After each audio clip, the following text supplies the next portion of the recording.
Assalamualaikum warahmatullahi wabarakatuh. Halo teman-teman, kami dari kelompok 4. Di sini kami akan memberikan penjelasan mengenai negara sebagai subjek utama hukum internasional. Pertama-tama, izinkan kami memperkenalkan diri. Nama saya Miska Ainunisa dengan NPM 21071010151. Perkenalkan, nama saya Rambu Erika Maharani dengan NPM 21071010234. Saya Muhammad Alvin Rafsanjani dengan nomor NPM 210710178. Perkenalkan, nama saya Mutiara Zalistia Zahra dengan NPM 2107010100200. Perkenalkan, nama saya Muhammad Arif Budi Wijayanto dengan NPM 21071010243. Pertama, saya akan menjelaskan bagaimana sejarah berdirinya suatu negara. Sejarah berdirinya suatu negara ini akan terjadi ketika ada 4 unsur penting. Yang pertama adalah adanya rakyat atau penduduk, yang kedua ada wilayah, yang ketiga adanya pemerintahan yang berdaulat, dan yang terakhir ada pengakuan dari negara yang lain. Di dalam pembentukan asal mula suatu negara, terdapat beberapa jenis pendekatan. Yang pertama adalah pendekatan secara faktual dan yang kedua adalah pendekatan secara teoritis. Pendekatan secara faktual atau fakta atau kenyataan merupakan pendekatan yang terjadi dengan nyata dan negara-negara lainnya akan menjadi saksi dan dapat terbukti. Dan yang kedua adalah pendekatan teoritis atau spekulatif, merupakan suatu pendekatan yang membahas tentang asal mula terbentuknya suatu negara melalui metode falsafah atau melalui pemikiran logis dan dengan dugaan-dugaan yang diciptakan oleh para ahli. Dan yang kedua, saya akan membahas tentang bentuk negara. Bentuk negara yang terpenting dan banyak dianut oleh negara-negara lain. Yang pertama adalah negara kesatuan atau unitarisme, yang dimana konsep dari negara kesatuan atau nama lainnya dengan unitarisme ini ialah struktur negara yang dimana wewenang dan kekuasaan tertinggi berpusat pada suatu pemerintah. Contohnya adalah negara Indonesia, yang dimana pemerintahan Indonesia ini dianut dengan sistem presidensial. Yang kedua ada negara serikat atau federasi, yang dimana negara ini adalah suatu bentuk negara yang dimana terdapat sejumlah negara yang nantinya negara-negara ini akan menggabungkan dirinya dan membuat ikatan kerjasama secara efisien dan efektif. Contohnya adalah Amerika Serikat dan juga Rusia. Di sini, saya akan berbicara mengenai aturan hukum internasional dan juga atribut hukum. Pertama-tama, saya akan berbicara mengenai aturan hukum internasional.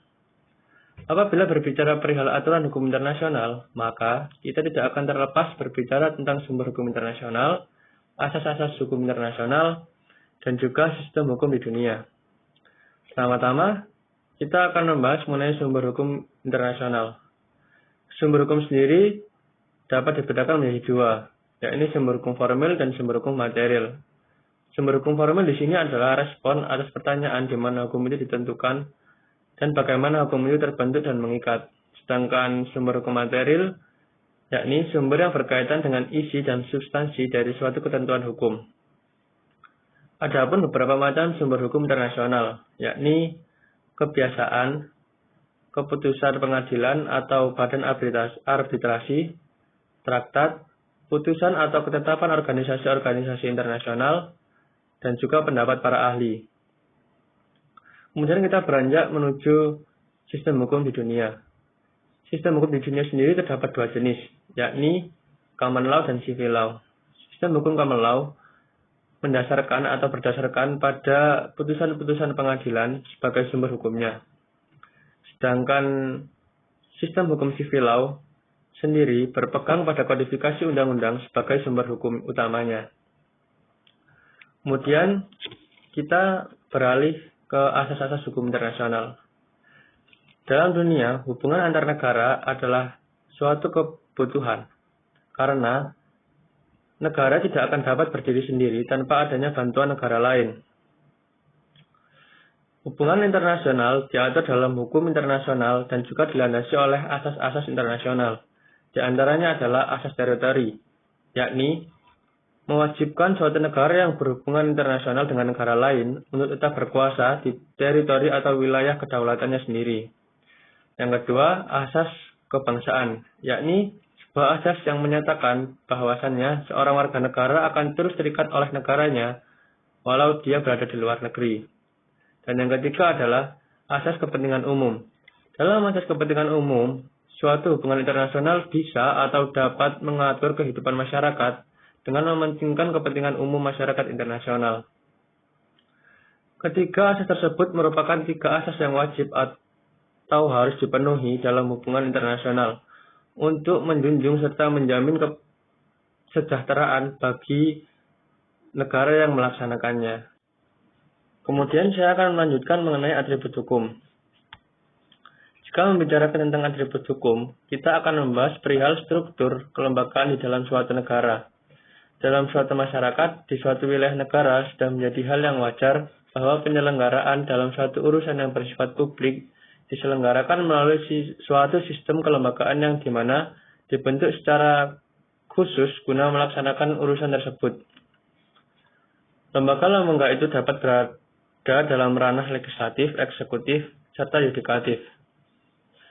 Adapun lembaga pada umumnya yang terdapat pada negara-negara lain, salah satunya adalah hakim, jaksa atau penuntut umum, polisi, tentara, pengacara, dan masih banyak yang lain. Perolehan wilayah. Wilayah merupakan salah satu faktor pembentuk dari suatu negara selain rakyat, hubungan antar negara, dan juga pemerintah. Negara pasti memiliki negara tetangga yang berada di perbatasan wilayahnya. Sebenarnya nenek moyang kita telah mengajarkan cara memperoleh suatu wilayah negara lain, yakni dengan cara peperangan. Di dalam hukum internasional terdapat 5 cara dalam memperoleh suatu wilayah. Yang pertama ada aneksasi, yang kedua ada akresi, yang ketiga ada penyerahan, yang keempat ada preskripsi, yang kelima ada okupasi. Aneksasi ialah perolehan kedaulatan suatu wilayah dengan cara paksaan. Ada 2 kondisi dalam aneksasi. Yang pertama, apabila wilayah yang dianeksasi berada dalam kedudukan negara yang menganeksasi tanpa adanya pengumuman kehendak. Dan yang kedua, apabila wilayah yang dianeksasi berada dalam kedudukan negara yang dianeksasi saat pengumuman kehendak. Pada kondisi pertama, jika negara ingin memiliki hak kepada wilayah tersebut, maka negara harus mengumumkan secara formal, bisa melalui nota yang disebarkan kepada negara-negara yang bersangkutan. Apabila aneksasi terjadi kekerasan di dalamnya, wajib halnya bagi negara-negara lain untuk tidak mengakuinya karena tidak sesuai dengan piagam PBB. Selanjutnya akresi. Akresi ialah kedaulatan di wilayah baru, biasanya karena faktor alamiah, contohnya endapan lumpur yang menjadi daratan. Yang ketiga adalah penyerahan. Metode ini sangat penting dalam memperoleh suatu wilayah. Bisa dilakukan secara sukarela ataupun paksaan. Yang keempat ada preskripsi. Preskripsi merupakan di mana kondisi suatu wilayah telah berada di kedaulatan wilayah lain dalam jangka waktu yang lama, yang di mana pemilik wilayah tersebut merasa nyaman dan aman dan telah melupakan kesan kedaulatan sebelumnya. Yang terakhir ada okupasi. Okupasi yakni di mana kedaulatan berada di wilayah yang tidak pernah ada kedaulatan ataupun wilayah yang baru ditemukan ataupun wilayah yang ditinggalkan. Saya akan menjelaskan sedikit mengenai doktrin tindakan negara. Berbicara mengenai tindakan negara, maka tentu erat kaitannya dengan doktrin imunitas negara. Doktrin imunitas negara sendiri merupakan doktrin yang memperbolehkan dan mengizinkan suatu negara untuk menuntut imunitas atau kekebalan di Pengadilan Nasional Negara Asing sehubungan dengan penerapan hukum lokal negara asing yang bersangkutan. Dalam hal ini, konteks negara yang dimaksud ialah lembaga pemerintah, pejabat negara, dan kepala negara, yang mana mereka-mereka inilah yang memiliki hak untuk melepaskan diri dari penerapan hukum nasional yang dilakukan oleh pengadilan nasional negara lain. Sedangkan pengakuan umum imunitas negara itu didasarkan pada konsep kedaulatan, yang mana perlu dipahami negara itu merupakan sebuah subjek yang merdeka dan sederajat dengan yang lainnya. Maka secara hukum jelas, suatu negara itu tidak dapat ditundukkan di bawah yurisdiksi negara lain tanpa persetujuannya.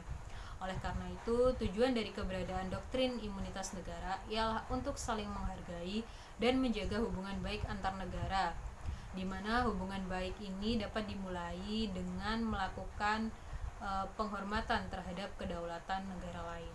Doktrin imunitas sendiri mempunyai dua konsep, yaitu doktrin imunitas absolut dan doktrin imunitas terbatas. Pada konsep doktrin imunitas terbatas inilah tindakan negara terbagi menjadi dua macam, yakni iure imperi dan iure gestionis. Yang pertama ada iure imperi. Iure imperi merupakan suatu tindakan resmi negara yang dilakukan dalam ranah hukum publik, di mana tindakan ini bersifat berdaulat sehingga tentunya memiliki imunitas bahkan di depan forum pengadilan nasional asing. Sedangkan untuk yang kedua, iure gestionis merupakan tindakan komersial negara yang mana tidak memiliki imunitas. Adapun ranah dari tindakannya itu mengenai bidang keperdataan atau perdagangan. Negara sebagai subjek utama hukum internasional memiliki hak dan kewajiban. Sebelum kita masuk kepada hak negara, terlebih dahulu mari kita mengetahui mengenai sifat negara. Secara umum, sifat negara itu ada 3, yaitu memaksa, memonopoli, dan sifat mencakup semua. Melalui sifat-sifat ini dapat kita ketahui bahwa negara itu memiliki hak untuk memaksa warganya dalam mentaati peraturan yang berlaku di dalam negara tersebut. Kemudian, negara berhak untuk berkuasa dan mengambil keputusan yang digunakan untuk dapat mewujudkan tujuan negara. Negara berhak mengatur semua warganya agar tercipta suatu keteraturan dalam pemerintahan. Negara juga berhak untuk merdeka. Kemudian dalam bidang internasional, negara berhak melakukan hubungan internasional dengan negara lain, baik melakukan perjanjian atau hubungan dalam perdagangan dan lain sebagainya. Negara berhak mendapatkan kedudukan yang sama dalam hukum internasional. Selain hak, negara juga memiliki kewajiban yang wajib dipenuhi. Secara umum, setiap negara itu wajib untuk melindungi warganya, melindungi hak asasi warganya, dan memastikan warganya mendapatkan kehidupan yang layak. Selain itu, dalam bidang internasional, negara wajib untuk taat dan tunduk kepada hukum internasional. Jadi ketika negara tersebut melanggar hukum internasional, maka negara itu wajib bertanggung jawab dan menerima konsekuensi sesuai dengan hukum internasional yang berlaku. Suksesi negara. Negara merupakan suatu sistem kompleks yang terdiri dari persamaan-persamaan yang ada di dalam masyarakat. Tak jarang pula negara terdiri dari suatu perbedaan-perbedaan yang diikat dalam satu tujuan yang sama. Semakin luas wilayah suatu negara, maka semakin sulit pula kita menjaga dan mengawasi wilayah tersebut. Tak jarang pula muncul gerakan-gerakan yang akan mengancam kedaulatan suatu negara. Di dalam hukum internasional, kita mengenal istilah suksesi. Apa suksesi itu? Suksesi ialah pergantian tanggung jawab oleh subjek hukum kepada subjek hukum lainnya. Menurut pasal 2 Konvensi Vienna, suksesi merupakan pergantian tanggung jawab dari suatu negara ke negara lain pada suatu wilayah yang merupakan praktik hubungan internasional. Suksesi ini dibagi menjadi 2, yakni suksesi pemerintahan dan suksesi negara. Kali ini kita akan membahas tentang suksesi negara. Suksesi negara ialah pindahnya tanggung jawab dari suatu negara ke negara lain terhadap wilayahnya. Jadi wilayah negara kita berpindah tangan kepada kedaulatan negara lain. Suksesi ini dibagi menjadi 2. Yang pertama ada suksesi universal dan yang kedua suksesi parsial.